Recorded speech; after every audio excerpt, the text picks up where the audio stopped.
Hi guys, so this is my updated how to punch needle video. If you have seen my previous videos, you would have seen that I had the how to punch needle video and how to back a mug rug separate, whereas this time I'm going to put it all in one video, so it's a full start to finish on how to create a punch needle mug rug. Okay, first thing is materials. I'm going to show you what I use. These are my favourite materials. However, with punch needle, there are different variants that you can use. You can use different punch needles, different cloths, different hoops, different yarns, everything to get different textures. However, this is what I like to use and this is what's going to be used in this video. Okay, to start with is the punch needle. I am working with the laver punch needle. This is the fine punch needle set. It comes with one handle and 3 needle heads. So we've got 3 different size needle heads here, and it also comes with a threader, which I don't have here. However, I've got my own homemade threader, and you can find a video on how to make your own homemade threader for a fine punch needle here. Like I say, this handle comes with 3 different heads of needles. The thinnest one is best for embroidery floss or really thin yarn and really tight fabrics like cottons.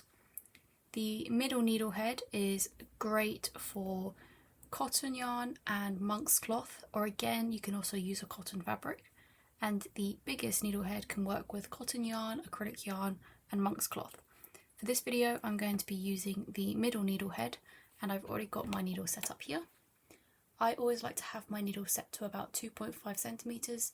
This is my chosen loop height for the loops of my punch needle. However, if you set it longer, you're going to get longer loops. If you set it shorter, you're going to get shorter loops. The laver punch needle is really simple to set up. You just place your needle into the handle and tighten the screw. Make sure the screw is nice and tight, and then you are all ready to go.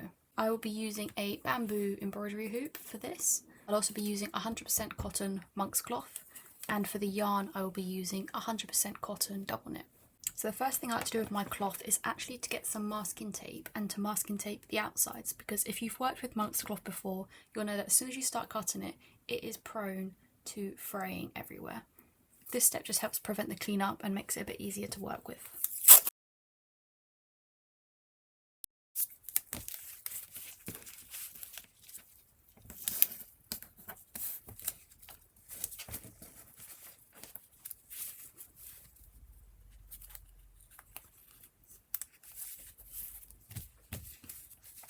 Okay, the next step is to put your hoop onto your fabric. You have to remember with punch needle to make sure that your cloth is nice and tight.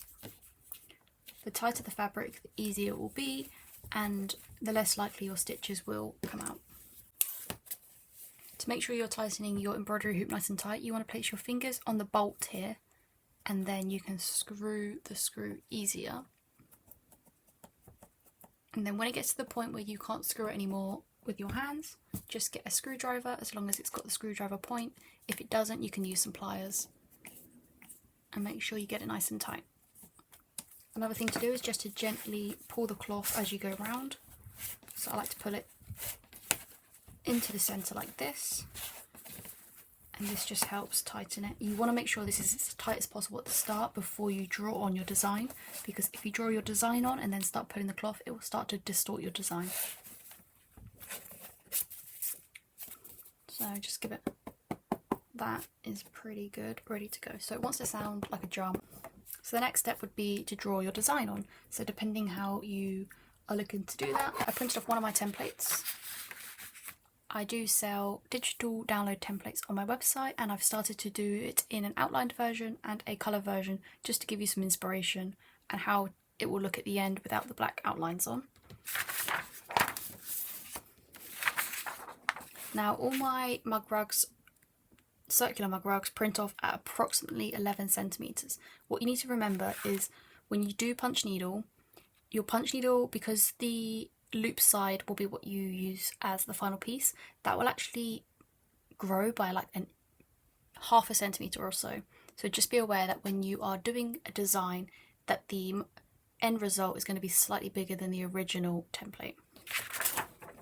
Now I have this little candle lid that I always draw around, measures out about 11 centimeters, so I know that my mug rugs are always going to be the same size. It's up to you whether you use a felt tip pen or a biro. I'm going to try and use a biro this time round, but normally I go for like a felt tip pen. And some fabrics you can get away with actually using a pencil.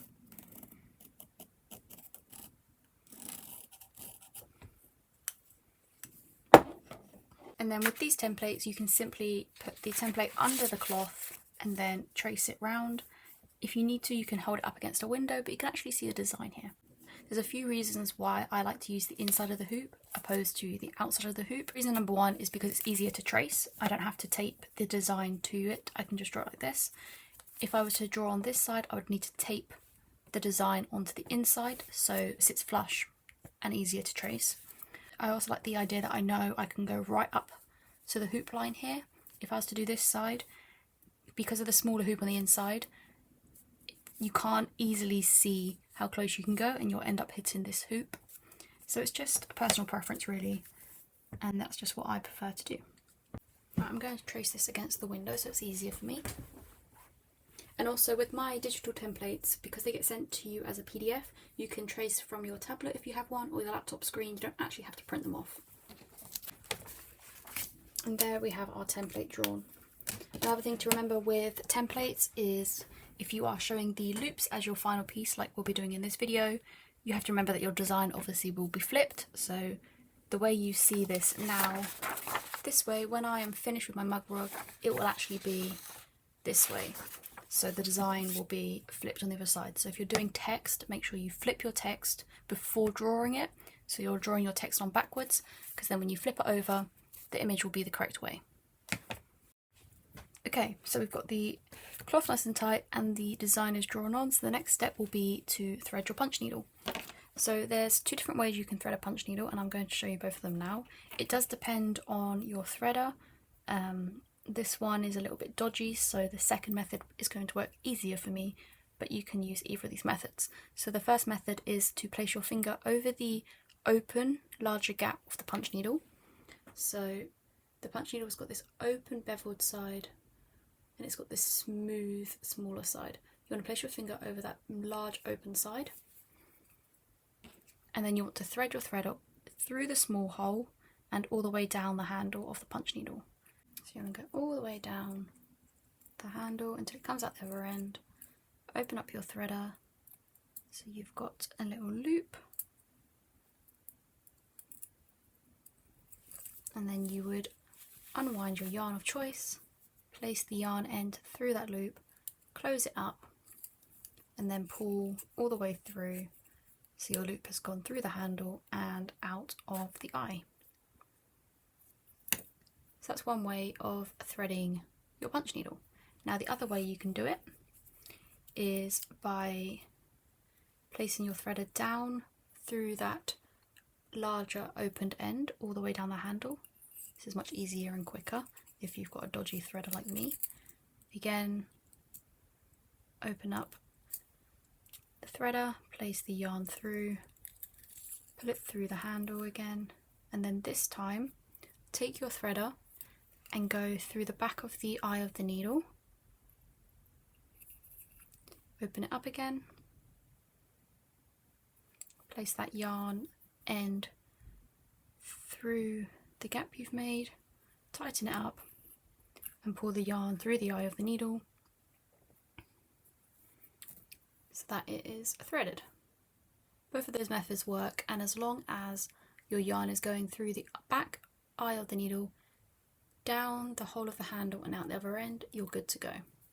Now when you're punch needling, you want to hold your punch needle as you would a pen, and you want to make sure that your tail is always behind you and that nice large opened side of your punch needle is always facing the direction you are going. As soon as you want to change direction, you change it. Make sure your yarn is really loose. The easiest thing about punch needle to remember is tight cloth, loose yarn. And you can start your punch needling. So I will just be following this that I've done here. So basically punch needle is really simple. You punch down into the fabric all the way so that you've gone as far as you can. You want to lift up very, very slightly and move forward and punch down again. You want to keep your stitches nice and short and consistent in length, and then this will keep your loops on the other side nice and consistent. So as you can see here, we started to create these little loops. You don't want to pull up your needle too far, and you don't want to make your stitches too long. The shorter your stitches, the more stitches you'll fit in your design, and therefore there will be no gaps. And as soon as you get to a point where you want to change direction, once your needle is in the cloth, just twist the needle to the new direction, and then just continue.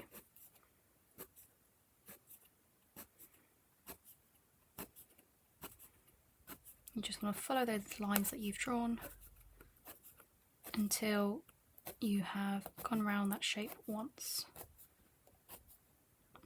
Okay, so I've done one outline here. When you come to do your next row that sits next to the previous stitches, you want to start creating brickwork. So what I mean by brickwork is your next stitch for your new row is going to go in the middle, but in the middle of those previous stitches. I will put on the screen a better description of what I mean. When you're creating these brickwork like stitches, it means that there will be no gaps on the other side. If you just match your stitches the same, you will then end up with gaps on the other side because there'll be parts of the cloth that haven't been punched, and then therefore no yarn in those spare bits of cloth.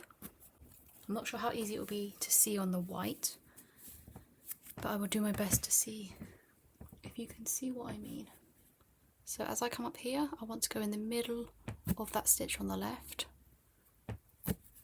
Obviously you're not punching on top of that yarn, you're punching next to that yarn, but you want it to sit in the middle, as if you were making a brick wall.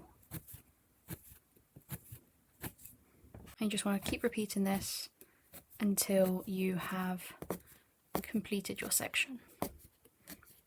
And make sure you are remembering to pull your yarn loose each time. If your yarn is too tight, your stitches just will not stay in the cloth.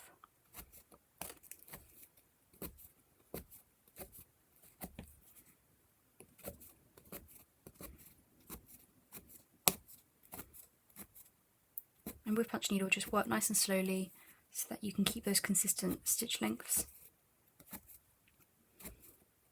And also so you can enjoy the process. Punch needle is a slow art, so you don't have to worry about rushing or doing things fast. When you have completed your section, you just want to lift up the needle slightly, snip your yarn, and then you're good to continue. I'll be mentioning a few times throughout the video about different things you can keep and reuse for other projects. I will also put a photo of a video that I've also done on my YouTube channel about how to reuse and recycle within punch needle. One of those things is snipping and keeping any of the little yarn scraps, because they work perfectly for stuffing other projects and things like that. So that's one section of the ear. As you can see already, this side is a lot smaller than this side, so you can see the way punch needle actually grows with the loops.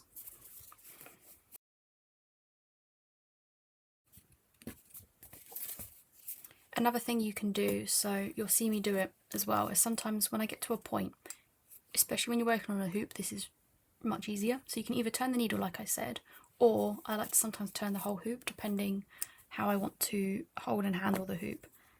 As long as your punch needle large open end is facing the direction you're going, it doesn't matter if you're turning the hoop or if you're turning the punch needle. But you'll find as you punch needle more, you'll find different ways that you prefer to handle your supplies and which direction you prefer to be holding to punch in. Much like with getting the supplies you like to work with, it all just takes practice and experimentation until you get what works for you. And unlike maybe sewing or embroidery, you don't actually have to knot off the ends when you're done. As you're seeing, I'm literally snipping them low to the previous stitches. That's because when you punch needle, the needle obviously makes a larger hole in the fabric.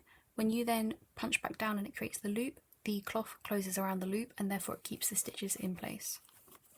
So you don't have to knot it off because it won't come out unless you use excessive force. And also because there's so many little stitches in a small section, it all packs out nicely and prevents it from pulling out. When you come to change your colour, it's really simple. You just remove the yarn you were using and then go through that process of threading your needle again, whichever way works for you, getting your new colour, and threading that up.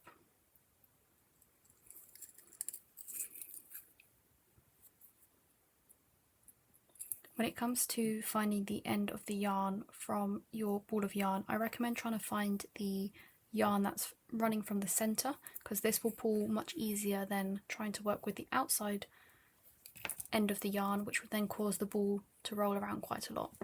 So when you get a ball of yarn, the outside yarn tends to be the easiest one found because it will be literally like wrapped on the outside. However, what you want to try and do, you want to locate the end of the yarn that's at one of these ends, because it will pull from the centre and it will just pull nicer. I'll try and show you here. Sometimes it pulls out quite a bit of yarn, but you can then normally locate the end. So this is going to pull out this, for example, but at least somewhere in here will be the end. If I start pulling from this outside one, every time I pull, the ball's going to start rolling around. It's going to get in the way. Whereas when you pull from the centre, the ball doesn't need to pull, because it doesn't need to move around, because it will literally just pull nicely. Especially when you're working on a hoop and a small punch needle, it can be quite tedious on your hands, so it's always good to take breaks whilst doing punch needle and just stretch out your fingers and your wrists just to prevent any pains that you may get, because you've got to think you are holding onto something very thin here and also here. So just make sure you take those breaks.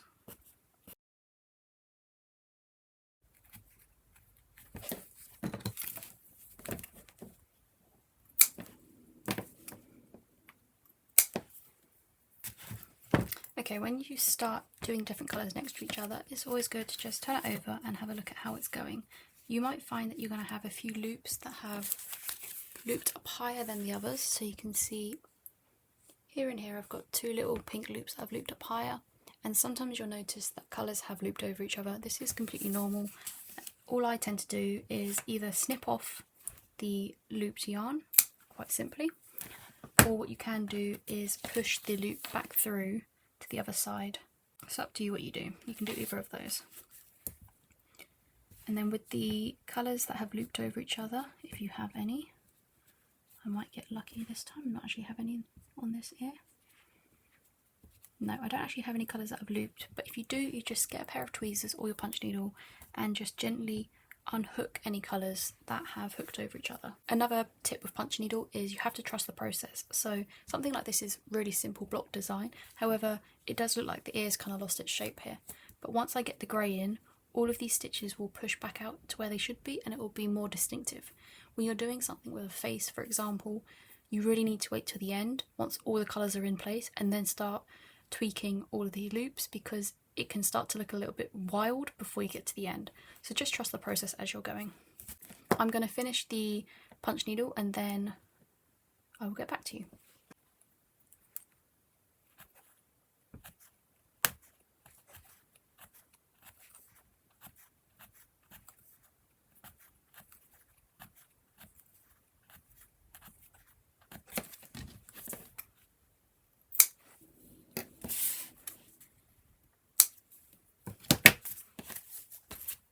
Okay, and there we have our final piece. Okay, so like before, any that are too long you can snip off or push back through, whichever you prefer to do. And I should hopefully have a few stitches out of place so I can show you how to put them back into place. So you can just move your stitches around to create that definition again on your shapes.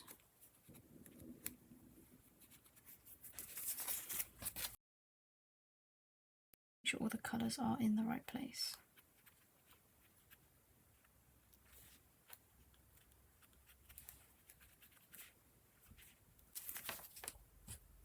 And there we have our final piece. So once you're happy with your design, it's now up to you whether you would like to add some glue to the back of your design. Like I said at the start, punch needle is designed to stay in on its own. It doesn't need any more adhesives. If you want to apply a thin layer of PVA glue to have an extra layer of protection for your stitches, you can do that now. It's completely up to you. If you do that, make sure you let it dry before you continue to the next step. However, like I say, punch needle, as much as you tug at it, all it should really do is create a taller loop. It shouldn't pull out. And then obviously if you haven't glued the back, you can push that loop back through and it is back to normal. If you aren't gluing it, you can move straight on to the next step. So we're just going to take it out from the hoop or the frame. Get your hot glue gun ready, and you're going to want to cut around your design, leaving a few centimetres of cloth around the outside.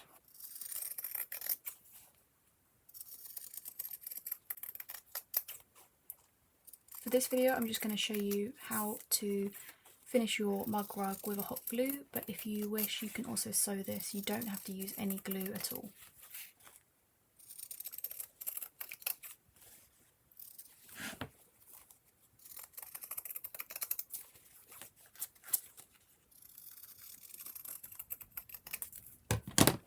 I like to keep these offcuts for stuffing at a later date. Like I say, I'll be using a hot glue gun. If you're using one, please obviously take caution when you are using it because they do get very hot. Okay, once your hot glue gun is warmed up, you're going to want to start placing a nice thin layer of glue around the outside and then just folding that cloth over to meet your stitches. Really simple. Carefully fold and press it down. Try and make it as flat as possible, but don't worry if it's not completely flat because we'll come back and we will cut those bits off at the end.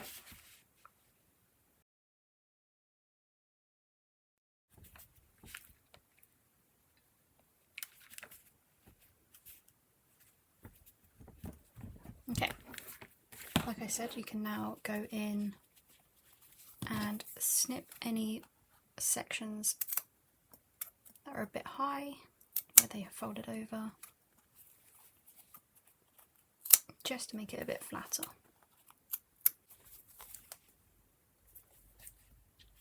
Now if you wanted to, at this point you could literally leave your mug rug unbacked, especially when you haven't glued it.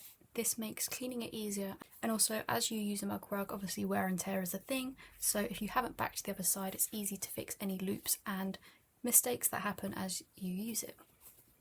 Remember that obviously it is going to be fairly floppy because one, there's no glue and there's no backing, which doesn't matter because technically your mug will flatten it anyway when you use it.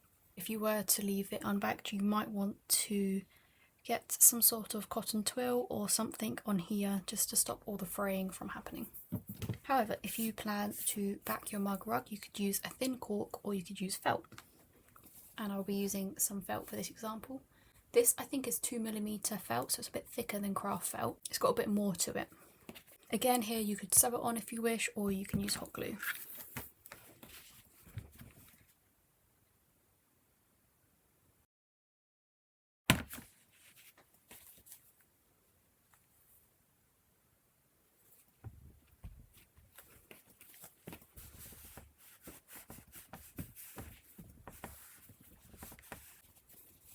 Next you're going to want to cut the design from the felt.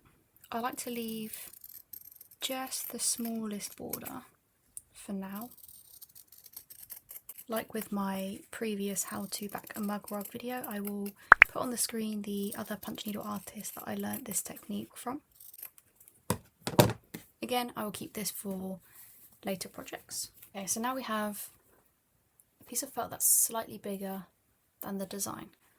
So to get it so that the felt is flush with the loops, I'm just going to place a little bit of glue and then almost fold the felt into the loops. I might need to cut the felt a little bit here, but especially here I shouldn't need to. If you use a felt that's the same colour as the loops, this is easier to do because the colours blend together. So working slowly around the outside, I'm going to part the felt and the loops so that I can see the cloth. I'm going to place a little bit of glue on the felt and then I'm going to fold that into the bottom of the loops.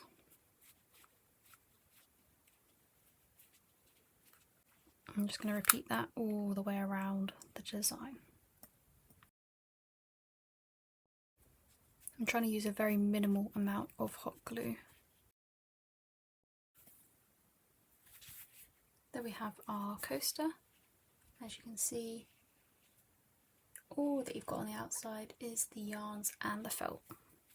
The final thing to do, just with tidying up, is to grab yourself a lint roller. Lint rollers are perfect for tidying up your spaces and also for tidying up your mug rugs.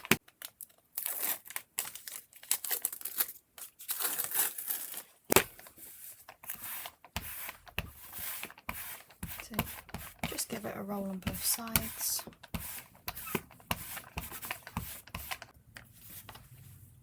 And you've finished your coaster. I do hope that video helped you in making your mug rug punch needle coaster. You can apply these techniques to other coasters or other pieces of art as well. Like always, if you've got any questions, please do put it in the comments below. Also, if you are unaware, I do have loads of videos on my YouTube and my TikTok helping you in your punch needle journey. I've also got a blog post on my website telling you all about supplies to use, and if you would like more exclusive content, so videos that you won't get anywhere else, free templates, all that stuff, you can join my Patreon. Do like, comment and subscribe, and I will see you again next time, guys.